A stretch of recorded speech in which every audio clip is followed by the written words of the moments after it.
Tonight, more harrowing stories of survival and heroic acts from the southwest coast, and the province says a lot more help is on the way. Good evening and welcome to Here and Now. Fiona was brutal and unforgiving, sweeping homes, stages, even people out to sea. Tragically, one woman was killed as a result of Saturday's post-tropical storm. Tonight, we're meeting a woman who survived thanks to some quick thinking and many helping hands. Jocelyn Gillum was assessing her property Saturday morning when she was suddenly knocked off her feet. I could see the water coming, and it was, like I said, it was beige, it was brown, it was whites, it was all different colors. But like I didn't really think it was going to come in that far and that fast. But she did. And when she struck me, I went down on my rear and she pushed me. And then she pushed me up under our neighbor's Jeep. I held onto a pipe on her Jeep. And I was singing out, "Help me, help me, somebody help me." And my brother-in-law seen all this. The sea came in, picked up the shed, picked it up and tossed it across the road, maybe about 15, 20 feet. And so you can imagine what it done Jocelyn. It picked up Jocelyn from here. She went over here, the Jeep was back here. I'm not exactly sure. Around here, huh? Now, there's a manhole down here. So when this comes in, it had about this high of water. Jocelyn was under the Jeep. The water was so high over my head, and I was taking in water. And I was singing, "Help me, help me, help me." And I let go of this hand, and I grabbed hold of this hand, and I put my hand up, and I was waving. She was under that car, I say all in total, maybe 10 minutes. She was under that car, right? I'd say she was under the water. I'd say anywhere from 2 to 3 minutes. She was underwater. I was going all around her everywhere, and I couldn't find her. 3 of our neighbors tried to lift the Jeep up, and as much as they could, and Brian and Grant tried to pull me out from under the Jeep. We managed to get the Jeep up to get her out. She couldn't come out on her own because all her clothes was tangled. So anyway, we had to rip the clothes. So Brian ripped my jacket off, and they just pulled me out, and then they took me body and bones and put me in the hatchback of Brian's car, and he took me to the hospital. She's very, very lucky. Like she could have hit something on the bottom that could have tore her apart, could have ripped her down to the middle. But luck should happen. Well, she had an angel. She had somebody taking care of her. There's no ifs, ands, ifs, or buts. Somebody was taking care of her. Sounds like you're her angel. Oh, I don't know what I just done what I do, but somebody I don't know. Somebody up there took care of her. I'll never forget it. And I not so much the last couple of days because I've been busy with phones and messages, but last night the phone stopped ringing and people stopped messaging me, and I posted on Facebook and I said I'm just... To rebuild. Below all this debris, at least 3 outboard motors, countless fishing gear, even a deep freeze filled with moose meat, once a postcard scene, colorful fishing stages, home base for generations of fishermen, the type of image that attracts photographers. Now a wreck, threatening a plan to attract more tourists.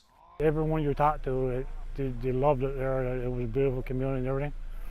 And now, I say, it's totally different station right now. While fishermen count their losses, homeowners like David Farrell can't stop thinking about the storm.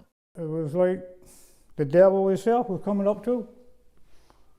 The noise, the racket, the wind, the water. Farrell's home is built over the water, withstood the elements here for more than a century. For the past 15 years, Farrell, a welder, has poured all his earnings into this place, but he may have to tear it down. Everything just come on up too, and rose up my house, got it all broke off up top, down below's all busted up. There have been promises of government help. Farrell says he'll need it and is not afraid to build on this same site. This is home.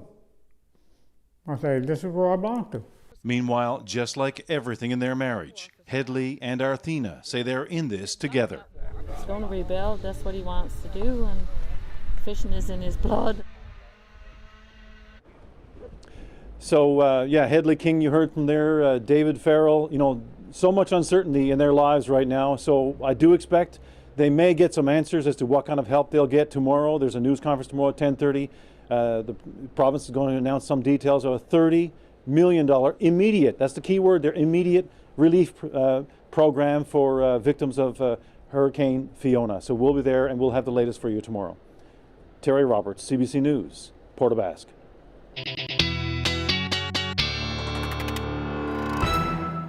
Well, as you can see in that shot there behind Terry, lots of cloud cover, lots of showers still around the south coast. And we'll take a look at what's going on right now. Area of low pressure to the west, and then we've got a front that is extending down into the Florida area, and just below that is Hurricane Ian.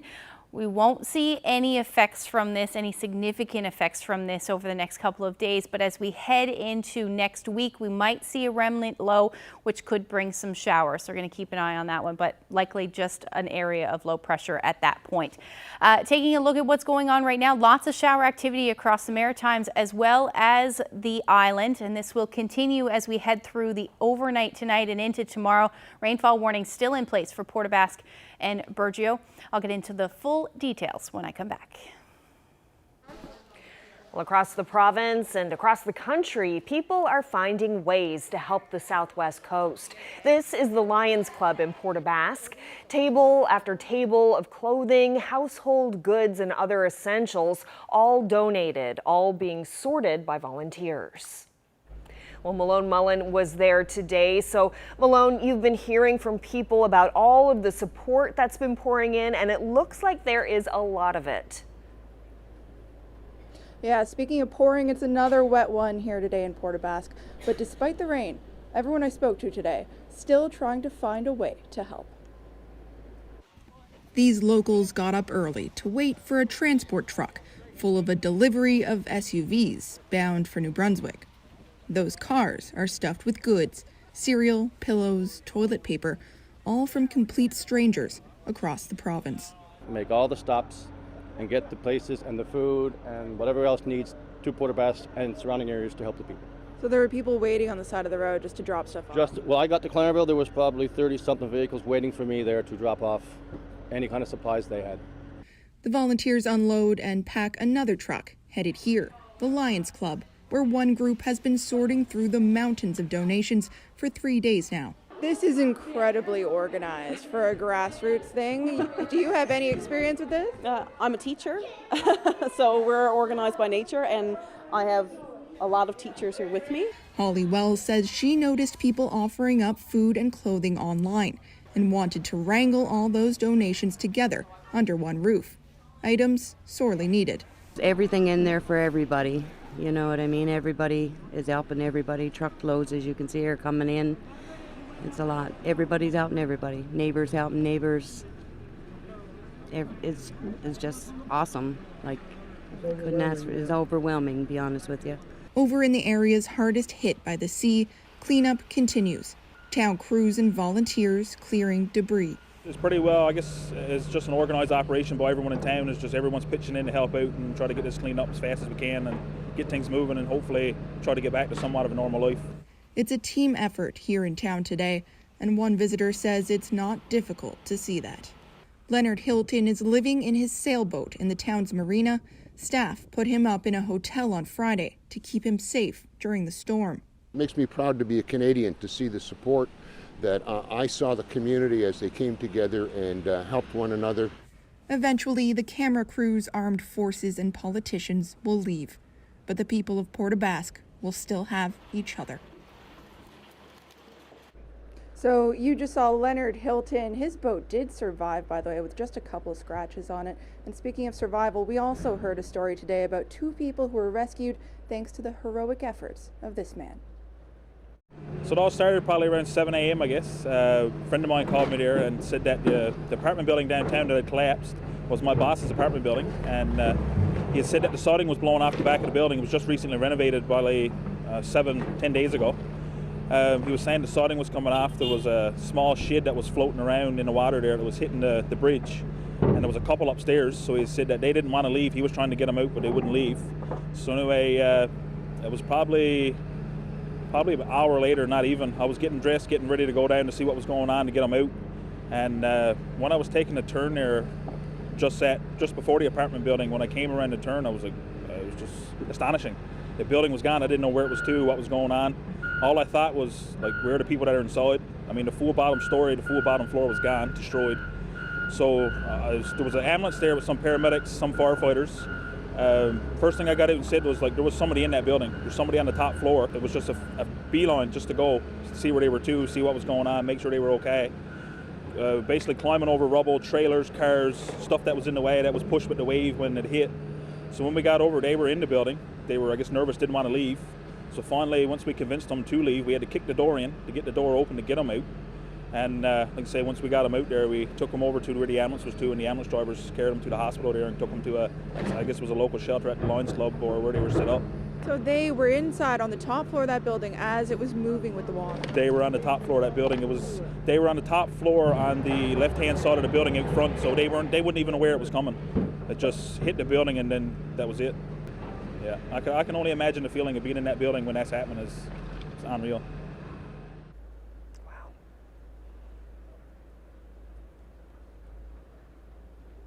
So, Carolyn, it's become pretty clear right now, we're really moving away from that acute emergency phase. We're moving more into a grassroots organizational stage, and it's really been incredible to see just everyone pulling together to help. Incredible stories and incredible video there, Malone. Thank you so much. Thanks. Not something that's going to be cleaned up in a matter of months. It's going to probably take a year and probably even longer, because it's not only the buildings and so on that's totally destroyed. There's an infrastructure in this town that's damaged also. This is a catastrophe for sure. It's hard to imagine that this was a neighborhood. Well, Canadian Rangers are on the ground in Port aux Basques today, part of a Canadian Army Reserve. That group is responsible for disaster relief across the country. The Canadian Red Cross has also set up an incident command center to lend support to the southwest coast. Now, anyone in need of help is advised to register with the Canadian Red Cross, and we have that toll-free number there up on your screen. It's 1-800-863-6582, and you can also visit the emergency shelter that's been set up at St. James Regional High School in Port aux Basques. Well, police are investigating the death of a 61-year-old man in St. John's. The man reportedly went overboard last night while on a pilot boat as it was meeting an approaching vessel coming into port. It happened outside of St. John's Harbour around 12:30 in the morning.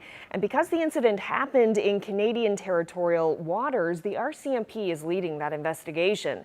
The RNC, Transportation Safety Board, and Occupational Health and Safety are also involved. And in other news, the man arrested after multiple shootings in Conception Bay South is now facing a string of new charges. Matthew Fowler already faces 15 offenses related to one of the shootings, and now he faces 6 more.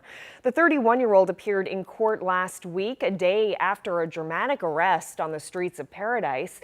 The constabulary tracked him to that community after 2 people were injured in separate shootings in nearby CBS. The latest charges include another count of aggravated assault, careless use, and pointing a firearm. And there are several charges related to possession of a firearm. Fowler is still in custody.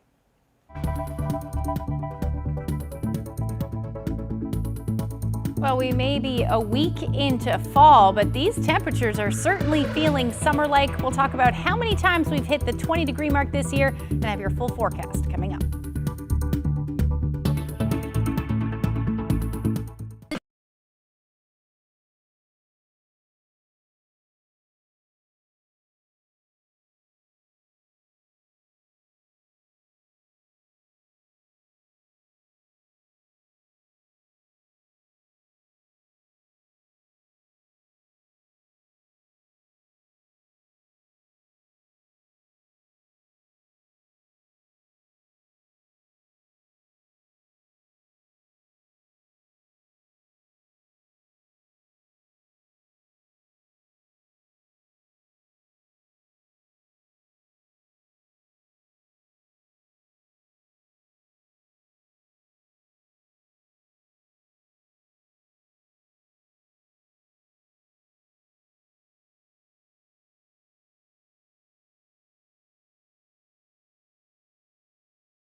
When you get up close to the wreckage here, you see just how truly heartbreaking all of this devastation is.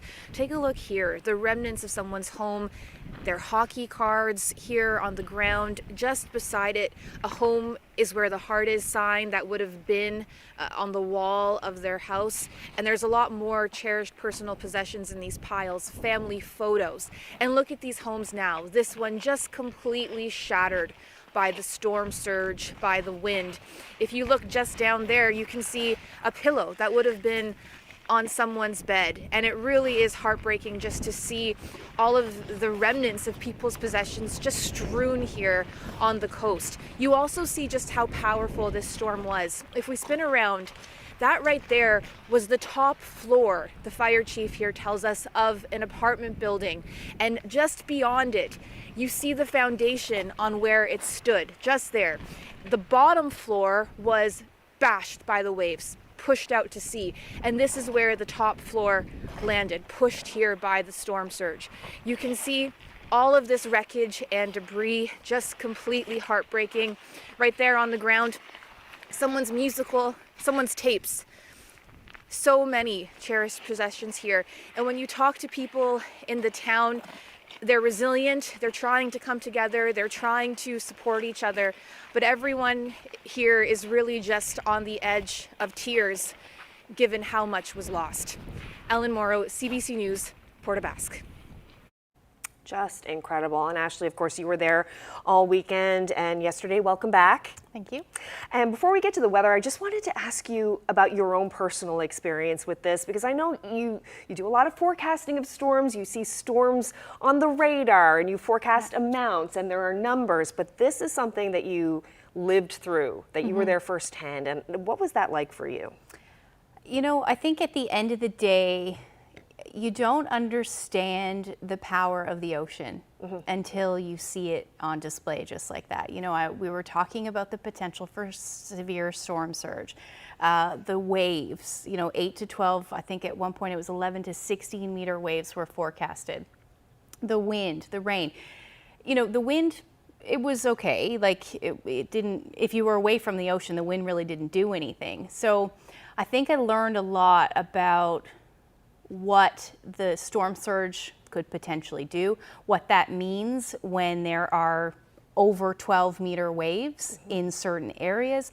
You know, you start thinking about the bottom, where the storm surge is going to hit and what way that it hit. So it was really a learning experience for me. I think a learning experience just from the numbers and then also a warning perspective. Right. So now I can look at these numbers and I can say, you know what, when we're starting to talk about a potential for a 2 meter storm surge, we really need to think about that. Yeah. When we're talking about the potential for 8 to 12 meter waves, we really need to start thinking about that. So it was very much a learning experience for me. Yeah. And who knows how much more we'll be seeing of this in the future, right? Yeah, exactly. Yeah. Well, we're glad to have you back. Looking ahead now to the weather this week, how are things looking? Well, I can tell you, flying back today and then walking off the plane, I felt like I came from a cool area to the tropics again today. It was like summer. It was like summer this afternoon here in eastern Newfoundland. Let's take a look at those numbers across the board. 24 degrees was the hot spot in St. John's. In fact, that broke a record today. 23.6 degrees is what the official number was, and that broke a record from 1961. Otherwise, those temperatures through central, again, about 22 degrees in Deer Lake, Badger, Gander, 21. And temperatures, though, along the south coast in that rain, the cooler temperatures, so anywhere from 14 to 15 degrees along the south coast there, and even cooler still up across Labrador, Lab City sitting at 9 degrees today. So we added a bunch of 20-degree temperatures over the last couple of days here in St. John's, up to 77. If we take a look at the last couple of years there, about 10 years worth of data, looking like we're rivaling 2012 as far as the amount. We even may break that. It does look like there's a couple more days that we'll see those 20-degree temperatures rather. Just for perspective, 53 days is what we would typically see. So it's certainly been a warm summer and a humid summer as well. And we've got, you know, right now Humidex feeling more like 28 in St. John's as the sun's starting to go down, and those temperatures right now feeling like, or rather the humidex feeling like 25 in Gander right now, 24 in Corner Brook, and then up across Labrador. Those cooler temperatures means there's not a whole lot of humidity in the air. So the reason why we're seeing all this humidity is where the front is currently located, why we're seeing all of this moisture as well. Lots of showers moving through Nova Scotia, PEI, and then making their way towards southwestern portions of the island, including eastern Newfoundland as well. That will continue as we head through the evening hours tonight. Winds about 30 or 40, maybe 50, gusting as high as 50 kilometers per hour, but the showers will continue and be heavy at times. Head towards the northern peninsula overnight. Same thing for southeastern Labrador. We'll likely see showers, drizzle and fog along the south coast in that onshore flow. And then up across Labrador, still looking at that chance of showers. Another pulse of some heavy rain will likely move in as we head towards the early morning hours as well. As far as amounts go, as we head through Thursday, we're looking at somewhere between 30 to 50 millimeters on top of what we've already seen along the south coast. Same thing for the southern Avalon, but otherwise between 10 to 20 millimeters is a good bet with this one across the island. Temperatures tonight are going to stay fairly mild, coolest in the southwest and the northern peninsula. Otherwise, 15 to 18 degrees tonight. Up across the Big Land southeastern portions will stay in the double digits, but hanging on to the single digits for both Nain and Lab City.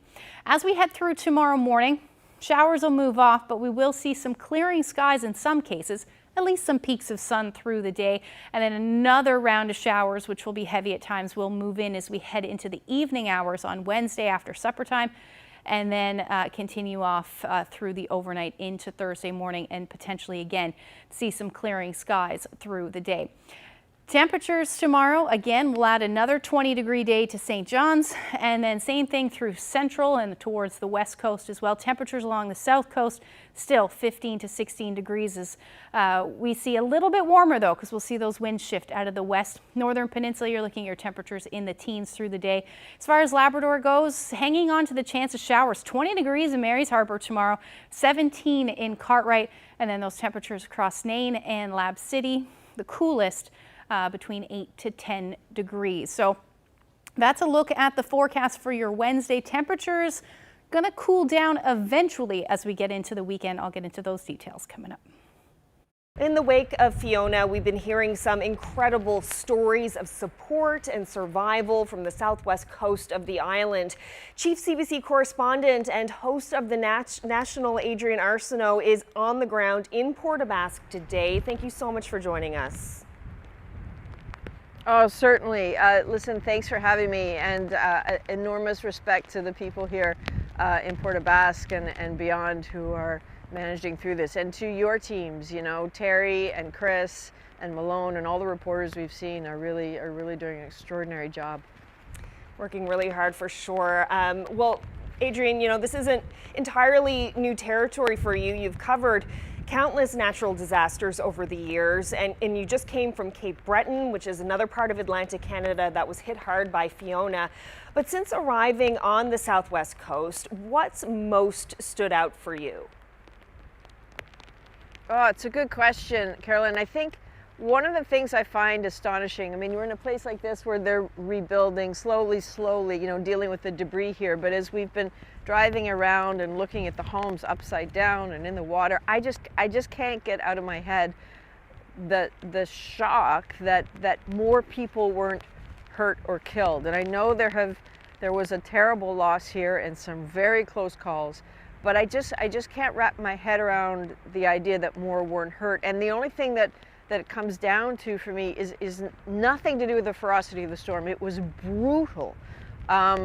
It was a killer, that storm, but I think it's the strength of the community here. The story after story, people telling us that they heeded the warnings, they looked out for each other, they decided to get out, to get what they could, and then to make sure the person next door was out too. And that's the only explanation I have for why people largely survived, is because of this community.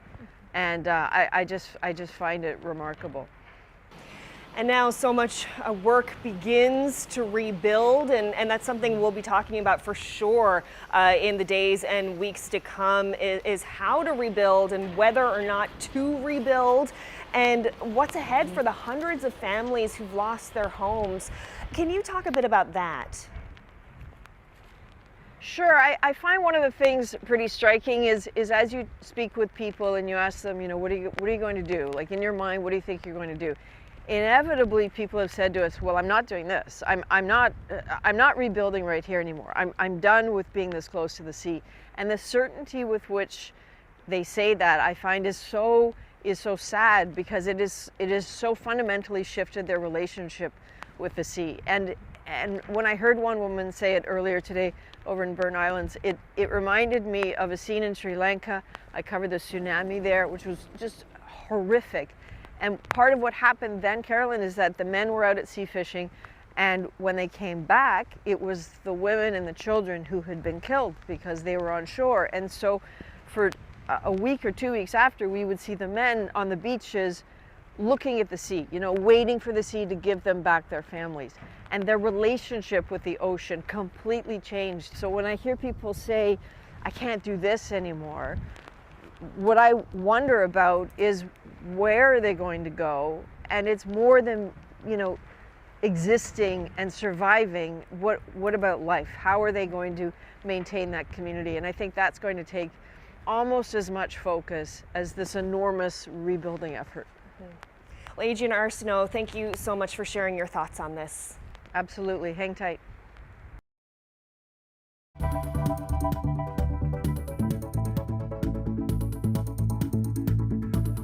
While the cleanup continues, many people are wondering where the money will come from to rebuild their lives. We'll tackle that question next.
Well, as the damage assessment continues in Port aux Basques, residents will be turning to insurance companies to find out what's covered and what's not. It can be a complicated process at an emotional time. One lawyer is offering her services free of charge to those on the southwest coast who need help filling out forms and filing claims. Judy Morrow joins us now. Thanks so much for being here. Thank you very much, Carolyn, for the invite. Well, can you walk us through how this process works for people in Port aux Basques or elsewhere on the coast who are dealing with damage to their property? What are their first steps? So the very first thing that has to happen is that, insurance claims have to be filed. Regardless, if you have an insurance policy, a homeowner's policy on your property or on any of your property that's been damaged, you have to contact your insurance company and get a file opened and a claim number. And then from there, the insurance company will assess the type of damage that you have, at some point, the quantum of damages, and then we'll assess whether or not your policy covers the damages that have been done and the peril and the catastrophic event that caused it. So what will you be doing to help those people? So I've been consulting with people to ensure that they know what the process is. It can be a very daunting process, particularly people who are going through such turmoil in their lives right now. So I thought if there's some small way that I can help out here to help alleviate some of the stress and help them navigate through the process, that's my thought process in doing this. So I'm assisting them and helping them understand what they have to do and to help them file their claims.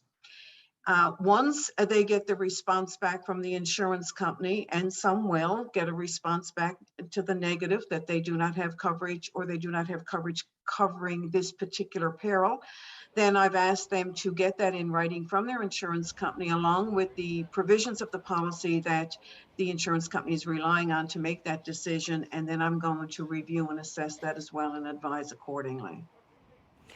Can you talk about the kinds of things that would and would not be covered in this case? Because we often hear about natural disasters not being covered by insurance. Is that the case here?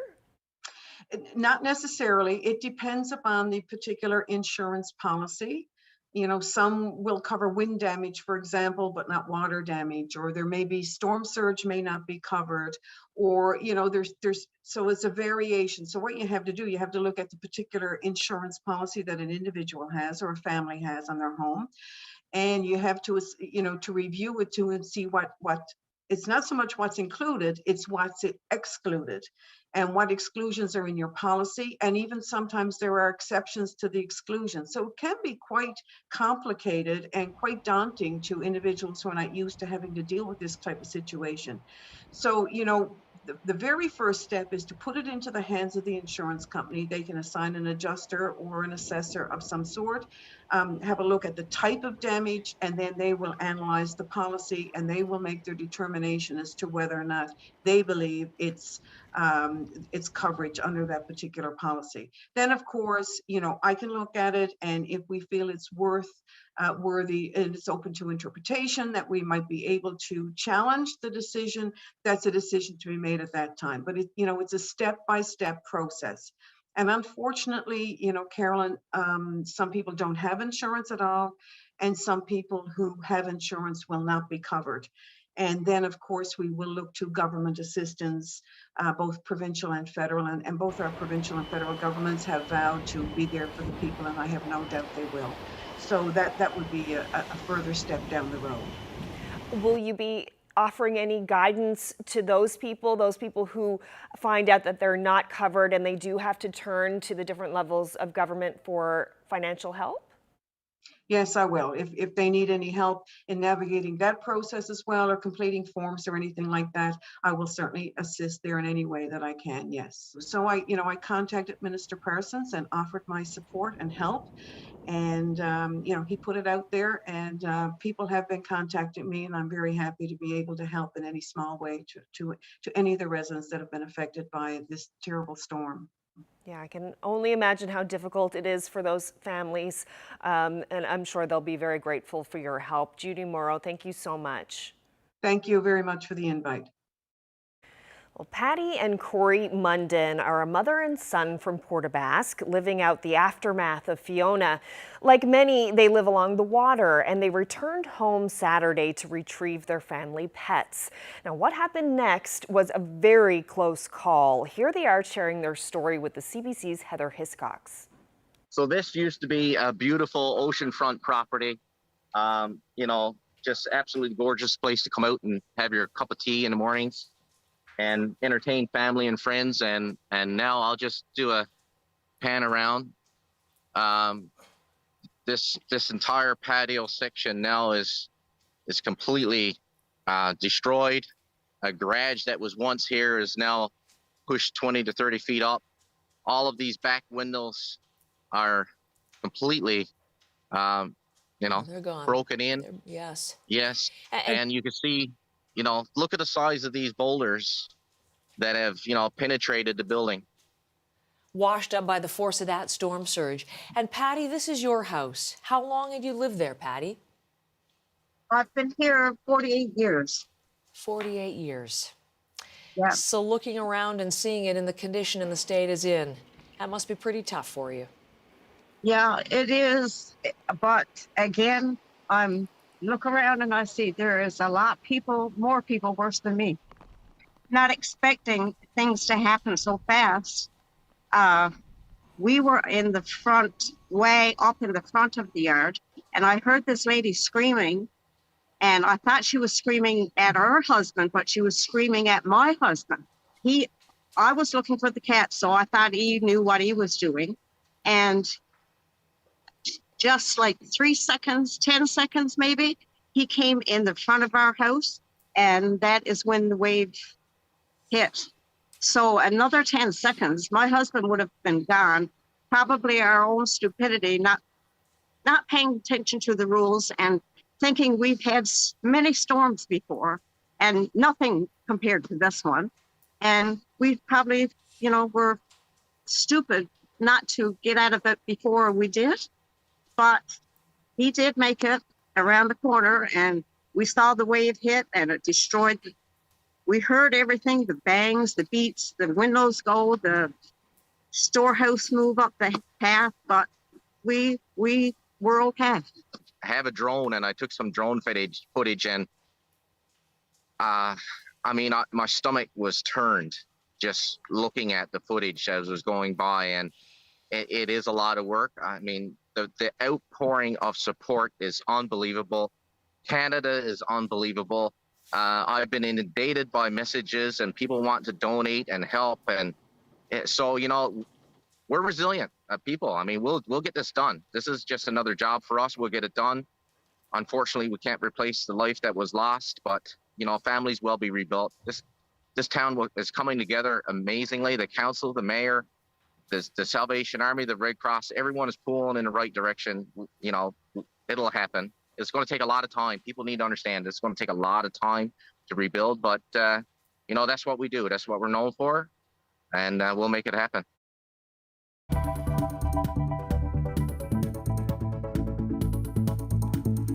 One of the challenges of a storm such as Fiona is the difficulty in accessing vital information when cell and internet services are down. We'll look at what needs to change next.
Those recovering from post-tropical storm Fiona have faced many challenges, including outages in cellular and internet services.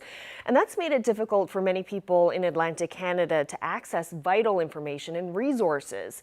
As Michael Gorman tells us, one expert says it falls to the federal regulator to do something about that. When Dorian hit Nova Scotia in 2019, the failure of communication services was attributed in part to cellular towers that lost power. Those towers then lost backup battery power and then had to wait for generators to be turned on. 3 years later, those problems seem to have repeated themselves.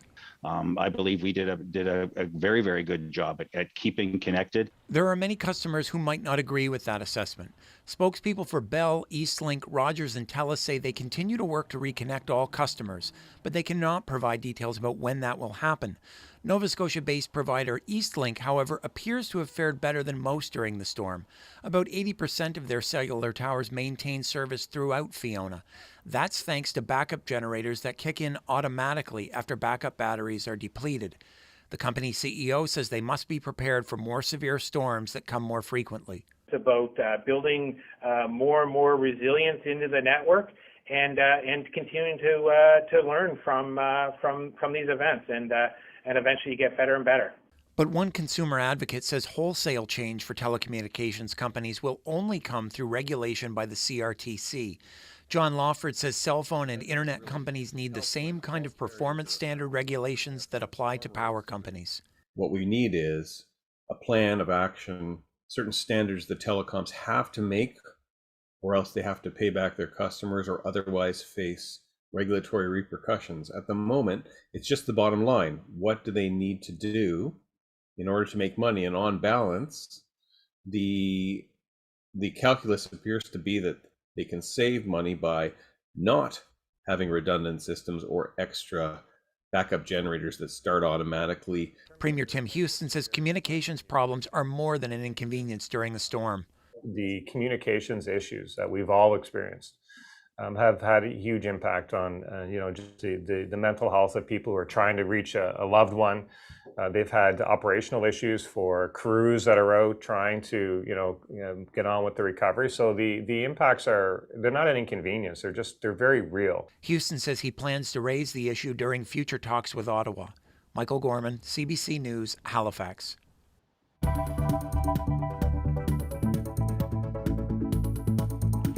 While we deal with the aftermath of Fiona, Hurricane Ian is churning through the Gulf of Mexico, headed toward the west coast of Florida. What's happening there is next.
Hurricane Ian is churning through the Gulf of Mexico and is headed to Florida.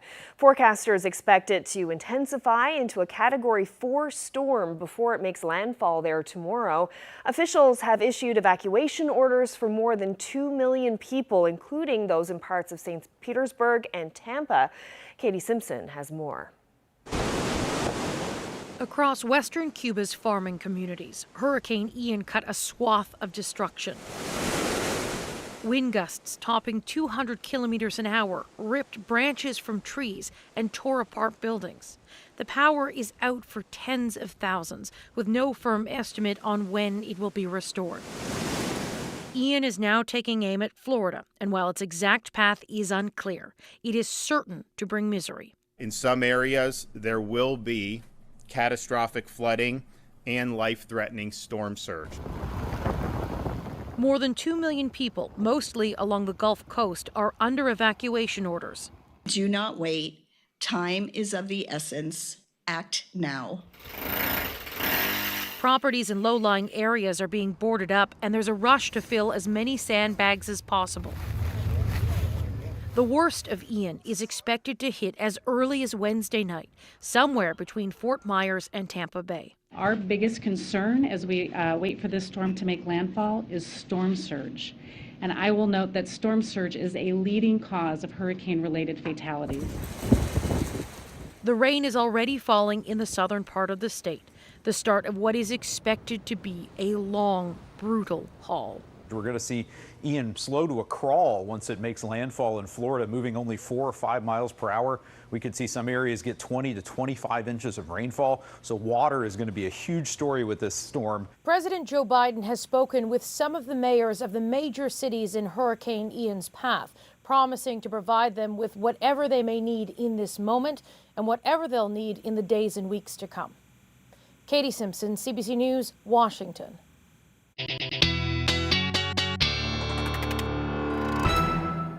Well, Ashley, you mentioned this earlier, but it's probably worth repeating, considering what Port Nebraska has just gone through and everyone on the southwest coast, that Hurricane Ian is not expected to have any major effects here. No, it's going to head towards Florida, it looks like, stay there for a little while, and then head up through to the U.S., and then eventually just become a remnant low, and that's what we'll eventually see, just in the way of showers, it looks like at this point. Yeah, interesting that they're stressing the dangers of storm surge with that storm as well. Yeah, exactly. Yeah.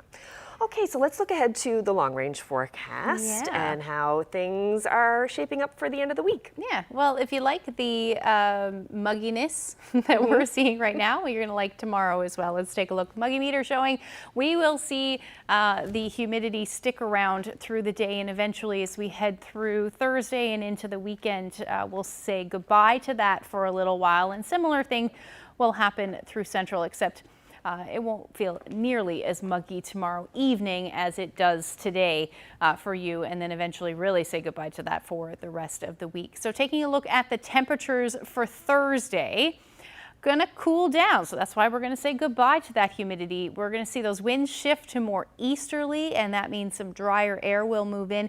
Temperatures between 13 or 14 degrees to about 17 single-digit temperatures, the story for the northern peninsula. And then up across Labrador, you're still looking at those temperatures between 5 to 7 degrees, double digits for Happy Valley Goose Bay. But we're also looking at the chance of showers. Similar forecast as far as showers go across the island. We should see the sun peek out at times, though, through Central, likely staying cloudy the further east you go. As we head into Friday, temperatures will be very similar, maybe a degree or two different. A degree or two warmer in some cases, or a degree or two colder. 13 degrees in St. John's, 12 in Port Nebraska, but the sun will finally come out for you, and the winds will ease as well through the day. And then temperatures through Central into the teens with lots of sunshine. We may hang on to the chance of a few showers for St. Anthony, but overall the temperatures will stay between 10 to 14 degrees across the Big Land, with the chance of showers in the west. Now, taking a look at the long-range forecast, this cooling trend will continue even more so through the end of the weekend. Take a look at that, 10 degrees with the chance of showers moving in. and overnight lows really dipping into the single digits. By Sunday night, we could sit around 5 degrees. So certainly some of the cooler nights. For central Newfoundland, you're going to flirt with the 0-degree mark as we get into the end of the weekend. Some showers will stick around for your Saturday. And then for western Newfoundland, showers through the weekend and certainly cooling as well. As far as eastern Labrador goes, temperatures in the single digits and then the potential for some snow for Labrador. I'll leave you tonight with the photo I took this morning driving through Deer Lake, or driving to Deer Lake, Stephenville Crossing here. If you have any weather photos you'd like to share with us, send them to my Facebook, Twitter, or email. Oh, that's a great shot. Early, right? What time was that? Sure was. I left this morning at 6 o'clock. So wow, long day. You'll sleep well tonight. Well, that's it for us. Good night, everyone. Good night.